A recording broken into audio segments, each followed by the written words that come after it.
दिनांक 11 मे 2024 रोजी विरासत ज्वेलर्सचे जे मालक आहेत यशवंत पुनमिया यांनी फिर्याद दिली की त्यांच्या दुकानामध्ये ऑफिस बॉय आणि सेल्समन म्हणून विशालचंद राजपूत म्हणून जो कामगार कामाला होता त्यांनी त्यांच्या दुकानातून विश्वासघात करून जवळपास 1807 ग्रॅम वजनाचे दागिने ज्याची किंमत साधारणतः 1,30,00,000 रुपये आहे ते चोरी केलेली आहे। तर या संदर्भात आपण नौपाडा पोलीस स्टेशन येथे गुन्हा नोंद क्रमांक 641/2024 गुन्हा दाखल करण्यात आलेला आहे आणि त्या गुन्ह्याचा तपास नौपाडा पोलीस स्टेशनचे गुन्हे प्रगटनीकरणाचे अधिकारी जे आहेत सपोनी मंगेश भांगे यांनी सदरच्या गुन्ह्याचा तपास केलेला आहे। सदर गुन्ह्याचा तपास करत असताना आरोपीची माहिती जेव्हा आम्ही काढली तर असं लक्षात आलं की आरोपीवरती पूर्वी देखील एलटी मार्ग पोलीस स्टेशन येथे एक चोरीचा गुन्हा दाखल आहे आणि आरोपीचा शोध घेत असताना आम्ही जवळपास ठाणे शहरातील 100हून अधिक सीसीटीव्ही फुटेज तपासले। तर सीसीटीव्ही फुटेजमध्ये असं निदर्शनास आलं की आरोपी हा जवळपास ठाणेपासून त्यांनी वसईपर्यंत प्रवास केलेला आहे आणि जवळपास त्यांनी 8 ते 10 रिक्षा बदलल्या आहेत। तसेच त्यांनी राज्याबाहेरही प्रवास केलेला आहे। तर गुजरात आणि राजस्थान येथे देखील त्यांनी गेल्याचा निदर्शनास आलेला आहे। तर गुन्ह्याचा तपास करत असताना सपोनी भांगे जे आहेत त्यांना अशी माहिती मिळाली की आरोपी जो आहे तो माउंट आबू परिसरात लपून बसलेला आहे। तर त्या अनुषंगाने आम्ही माउंट आबू परिसरात त्यांनी आरोपीचा शोध घेतला आणि आरोपी जो आहे तो माउंट आबू परिसरातील जंगलामध्ये वेषांतर करून राहत होता।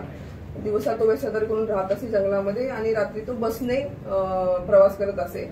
आरोपीची विशेष मोडस अशी होती की त्यांनी लॉजवर कधी तो राहिलेला नाही किंवा त्याचा मोबाईल त्यांनी वापरलेला नाही।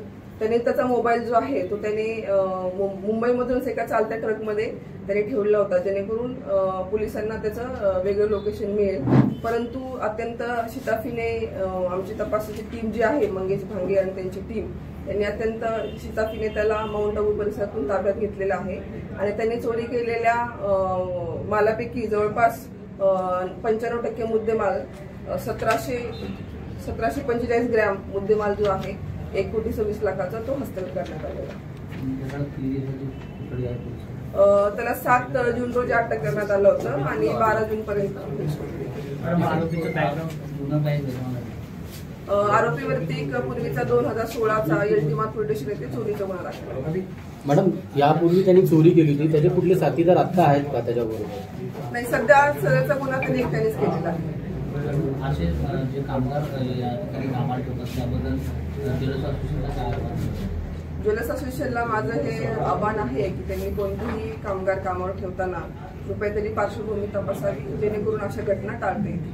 मॅडम मागे देखील आपल्या आधीत अशाच प्रकारची चोरी झाली होती त्या देखील जो आहे नोकराचा जो आहे ह्या चोरीमध्ये समावेश होता। कशा प्रकारे जे आहे कामगार ठेवण्यापूर्वी मालकांनी जे आहे खबरदारी घेतली पाहिजे? मालकांनी मी असं त्यांना आवाहन करेन की पोलीस व्हेरिफिकेशन करावं त्यांच्याकडे जे कामगार आहेत त्यांचे काही गुन्हेगारी रेकॉर्ड वगैरे पूर्वीचं आहे का, त्यांनी असे काही प्रकार केलेत का जेणेकरून ज्या अशा होणाऱ्या घटना असतील त्या टाळता येतील। पण आरोपी शिक्षण काय होतं? आरोपी हा 10वी शिक्षण झालेलं आहे त्याचं।